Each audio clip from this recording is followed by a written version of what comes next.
What is going on, everyone? Welcome back to another video where today we are going to be talking about David Tennant's response to the rumours of him coming back, as well as we're going to be taking a look at the sort of recent confirmation that the collection block set trailers have been cancelled. In addition to that, we're going to be looking at some newly released concept art of the brand new TARDIS, and we are going to be looking at an interview with Chris Chibnall on a new show he's developing, but more interestingly to us, how he responds to the mixed reaction of his era. Suffice to say, there's a lot to talk about. Subscribe if you're new, that would be greatly appreciated. I also have a brand new episode of my podcast available now with this truly terrifying thumbnail. We go into the 60th episodes, all of them in detail. It's a really, really good episode. Go watch it if you're a fan of podcasts. That would be greatly appreciated. But let's get right into this. David Tennant says Doctor Who special is very much the end of the story. The Doctor is perfectly happy in Chiswick, he assures fans. David Tennant has debunked rumours that he could reprise his role in Doctor Who following the uplifting ending to the 60th anniversary. And then they go on a bit to talk about, the regeneration, speaking to Radio Times magazine in this week's issue, because he is hosting the BAFTAs. Tennant downplayed the possibility. He is in a garden in Chiswick, being made mac and cheese by Bonnie Langford. The door is not open any more than it ever was, because in Doctor Who, if you want to bring someone back, there are endless ways of doing it. It's very much the end of the story. The celebrated actor also refused to get drawn into hypotheticals of what would happen if Earth was invaded while Gatwick's current Doctor was exploring elsewhere. He countered, "You could say that, why hasn't Patrick Troughton landed here? It unpicks if you think about it too much. I'm retired. The 14th Doctor is retired.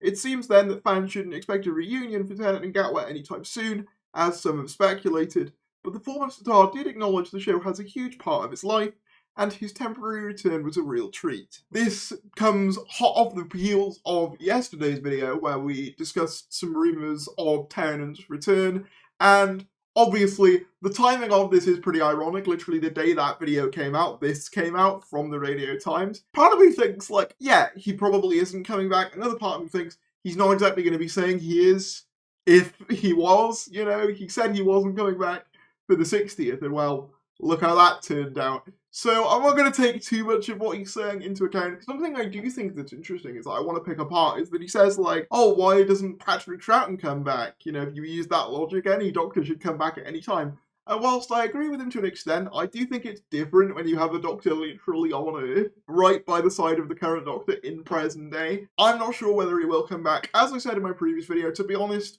the evidence isn't really there yet for me to believe that he is.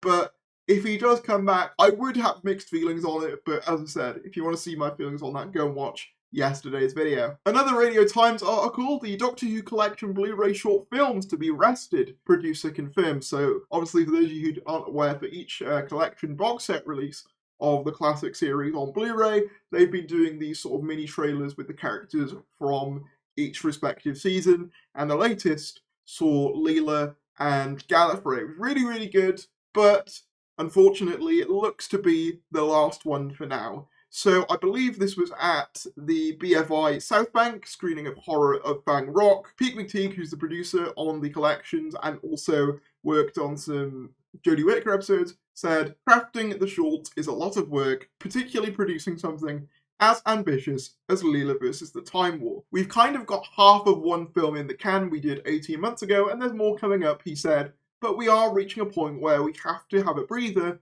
from those trailers for a while, because they're a lot of work. We kind of get to a point where it's, where do we go from that? So we're going to have a bit of a rest soon." Okay, so that's not too bad. We are getting more stuff. McTeague explained that in some instances, a more traditional clips package might instead be used to promote collection box sets. Previous ones have included Defenders of Earth as Katie Manning, The Passenger with Janet Fielding and Sarah Sutton, and The Promise starring Sophie Aldred as Ace. This is a shame. I love these, but at least we have a few more to look forward to. I will say I find the timing of it a little bit bizarre, given that Leela vs. the Time War kind of blew up on the Doctor YouTube channel. I think it sits at around 800k views right now, which for something of this length, and, obviously I'm not diminishing the cost to produce these things at all, but I can't imagine it was that much. You'd think they'd be all over doing more of these, just from a YouTube monetization perspective. I don't even know whether the Doctor YouTube channel is monetized. I'd assume it is, given that, the BBC are very, very happy to copyright claim footage. So, yeah, bit bizarre and sad, but at the same time, at least we have some more to look forward to. Now, I wanted to highlight this because I only saw this a few days ago, but Matthew Savage, the legendary Doctor Who concept art designer, has shared his concept art for the brand new TARDIS that we see in the 60th anniversary and Ncuti Gatwa's era. And my god, it looks beautiful. Obviously, you can see where the inspiration came. I believe they're using 12 there as kind of frame of reference, which is interesting. Obviously, interestingly, in this original version, there's stairs, the walkway is different, as in terms of like the floor. The control panel seems to be completely different, whereas they went for a more rustic vibe for the current 60th console. This seems a lot more neo, like futuristic type stuff. We also see this screen wall, which I do believe actually does function in the prop that we have, or at least is going to be used. We just haven't seen it used yet. Again, another look at that screen. Although I think the screen might be in a different place in the final version, actually. It's more on the right-hand side, isn't it? And then, yeah, another shot here of the TARDIS console. Very, very nice. For those of you who aren't aware, Matthew Savage has been a Doctor Who concept artist for years. I actually did a video way back talking about his early Cyberman concept art, and here you can see some of his, work. This is one of his original Cyberman concept art drawings, which I believe he did for the Cybermen. And I mean, please, Russell, if you've got him to design the TARDIS, please get him back to make these Cybermen specifically, because oh boy, they look good, and they have that cool human-y vibe, but also feel kind of retro and futuristic. I love it. So get this guy to do the new Cyberman, please, Russell. That'd be great. Finally, on the agenda, Chris Chibnall, ex-Doctor Who showrunner, delivers comedy about giving birth. So yeah, Chibnall's got a new project, which is to do with the process of giving birth, apparently. But the interesting thing for us here is Chibnall was the man responsible for hit ITV drama Broadchurch, then for introducing Jodie Whittaker as the first female star of Doctor Who. And his 4 years steering the BBC series as head writer and producer have left him with incredibly fond memories. "We've had such great fun making it," he says. "I'm so proud of the stories we told and the people we worked with, and of Jodie's Doctor and the companions and all the writers we brought in, and the things we did for the show that were new. I really feel super proud." Even the viewers' mixed reactions were, quote, "totally fine." "We knew that going in," Chibnall says, "you don't cast the first female Doctor if you're thinking you're going in and just do the same as been done before." Chibnall's first project since leaving the sci-fi series represents something of a change. Obviously in Doctor Who, it's quite high stakes, he says. You're often saving a planet or a civilization or a universe, so to go into a different type of storytelling is really nice. I will say, I do think he kind of misinterprets the reasons his era was controversial.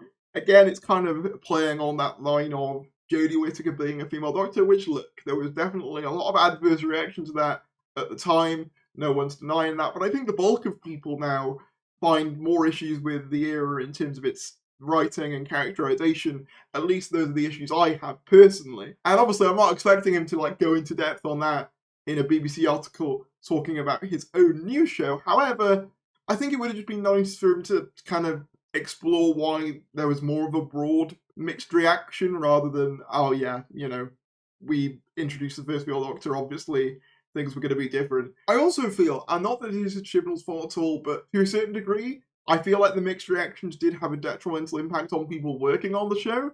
So to say they were totally fine, I don't know. But that's about all we have time for. If you did enjoy the video, be sure to give it a like, comment down below your thoughts, subscribe if you're new, and I'll see you later.